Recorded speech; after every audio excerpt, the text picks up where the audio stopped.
Jeff, let's talk about soybeans first. They've been the big mover this week. We had a down, and now we've a little bit back up. What's happening with the soybean market? Yeah, we came into trade on Tuesday, and it was almost like basically a weekend of weather, except it was good weather in South America. Everybody was kind of thinking whether or not Argentina was going to get the rains, and they did pick up some rain. So we come into Tuesday's market, and we were down hard. I sold some soybeans a little while ago for $12.45, and I thought that was okay. But then 2 days later, it was 20 or 30 cents higher. Yeah. But it's backed off.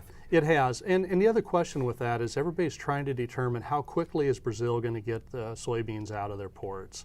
You know, we're seeing some harvest start in the very northern areas of Brazil, and the yields sound really good.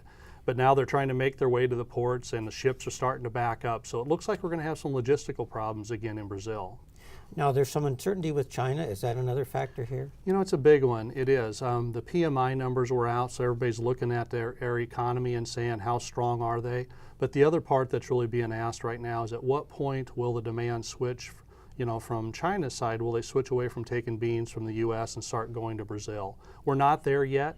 We do expect to see some cancellations. I mean, they've been buying a lot of U.S. beans. We think some of those will be canceled as Brazil starts getting beans flowing out of their ports. What do you look for in the near term then with soybeans? Yeah, we think soybeans are going to struggle here. We really think that anything above $13 on the future side is a place that you have to sell. We're concerned that once everybody gets more comfortable with the South American crop, that we're going to start seeing some more pressure go on the old crop beans. The demand has been very good and the stocks are tight, but we don't think that's going to be enough to hold up longer term. Now, new crop, there's some discounting there because I think a lot of expectation of people switching to beans from corn. Yeah, there is. That's the big discussion. You know, beans dipped down pretty close to $11 when we saw the old crop pull back. They've kind of came back up a little bit, but everybody for their individual farms is trying to sort out, should I plant corn, should I plant beans? I think when the dust settles, I don't think we're going to see as many acres switch to soybeans as what's being talked about, but there sure is a lot of discussion about it right now. Now on the corn side, it's a little different situation. There's still a lot of corn out there in the country. Not much has been sold, has there? You know, there isn't. We came into harvest time as far as the farmer, and he probably only sold about 20% of normal. And I can understand that with the high prices, but he hasn't been selling a lot of corn, you know, since harvest. He's only been selling what he has to, and what that's caused is very good basis levels. So the basis levels locally are very, very strong. Now, as we go through the rest of the winter here, do you see it's been sort of a sideways move. Is that going to continue? You know, we've been chopping between about $4.35 on the top side in March futures and about $4.06. I think we are going to chop sideways in here until we see the farmer let go of some bushels. Once we either get a little further into the winter and he lets go of some more bushels, we are concerned, though, that then we'll see some lower prices ahead. So what's going to motivate some of these sales? I mean, as you mentioned, basis is pretty strong. Probably not going to move there. So what's going to generate some sales? Yeah, I think what it is I think we're going to reach a time. There's really two things. I think there's going to be a few bills that start coming in. Got some cash rents, maybe, you know, some equipment payments that have to be made. So there's going to be a need for cash.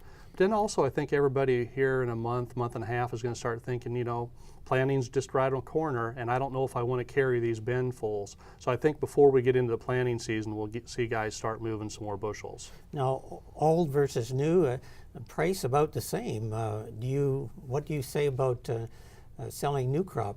You know, this is going to be a hard one. And as you sit back and look at these prices, the one thing that we're seeing, Doug, is that I don't think anybody's going to see a price for new crop, whether it be on corn or soybeans, that they like. This is going to be a tough one to sell. But we're really saying on any bounce higher here, we really like to see someone getting close to 50% sold of their insured bushels on both. I think that's a price we just need to get those sales on and get ourselves protected. Now here locally, new crop is a little bit over $4.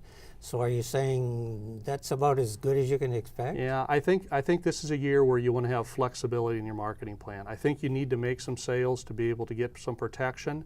But if we would turn hot and dry later, you want to have the ability to come back in and be able to add to that. Maybe have the ability to buy some calls or to have some flexibility that way in your plan.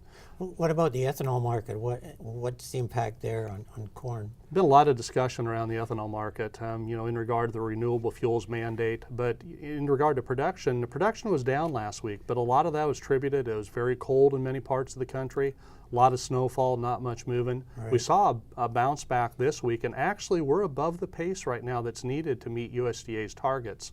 So far, we think that the ethanol demand is going to stay strong. Jeff, thanks a lot. You bet. Thank you.